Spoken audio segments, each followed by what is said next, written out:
दिया गद्दा।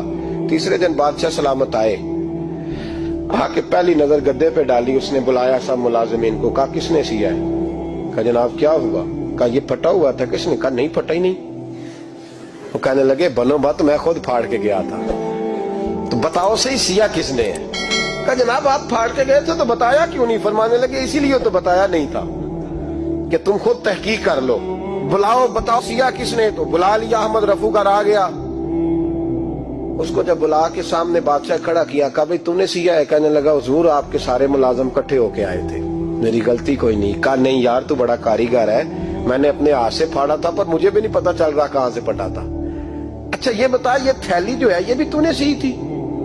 उसने कहा जी आपके खादम का ही कारनामा है, वो फलाने इलाके के काजी साहब आए थे, इसमें से हीरे निकाल के तो खोटे सिक्के भरे थे, तो मुझे भी थोड़ा सा हिस्सा मिला था। महमूद ने सारे गवाह भी इकट्ठे कर लिए, सबूत भी इकट्ठे कर लिए।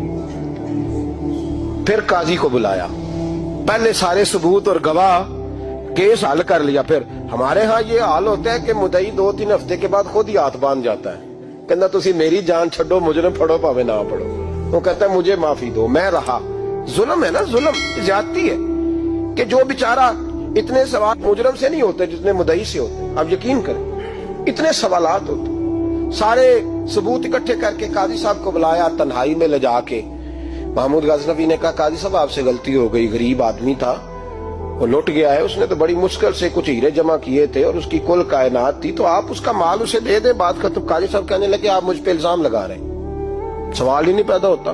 आप मेरी दाढ़ी देखें, आप मेरा एजाज देखें, दुनिया जानती है मैं इस तरह। काजी साहब इंसान भूल ही जाता है, बंदा भूल जाता है, गलती होगी माल ने। कहा नहीं सब, कहा मैं तन्हाई में पूछ रहा हूं, मैं उस वक्त पूछ रहा हूं जब दूसरा मौजूद कोई नहीं। आज तौबा कर ले, मैं कुछ नहीं कहूंगा, तू मेरी जुबान पे एतबार कर, तुझे पता है मैं जो कहता हूं उस पे अमल भी करता हूं, बाज आ जा। पर काजी ने कहा नहीं मेरी गलती कोई नहीं।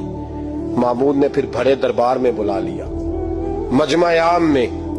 मोहलत के दिनों में जो तौबा कर ले वो बच जाते हैं, लेकिन लोग रुस्वानियों के दिनों में फिर वापस लौटते हैं अगला घर देख के, फिर हालात और तरह के हो चुके होते हैं। जब बड़े दरबार में काजी को बुलाया, भाई तू मानता है कि नहीं? उसने कहा नहीं। तो कहा बुलाओ अहमद रफूगर को। जब अहमद रफूगर आया तो बूढ़े काजी की टांगे कांपने लगी, जुमले टूटने लगे, लफ्ज जमीन पर गिरने लगे, बात सही नहीं होती, जुबान लड़खड़ाने लगी। महमूद कहने लगे काजी मैंने तुझे कहा था वहां मान जा बात, अब बड़े दरबार में बोल। जब काजी साहब की गर्दन खुद ब खुद झुक गई तो दुनिया समझ गई, कल निकल जा।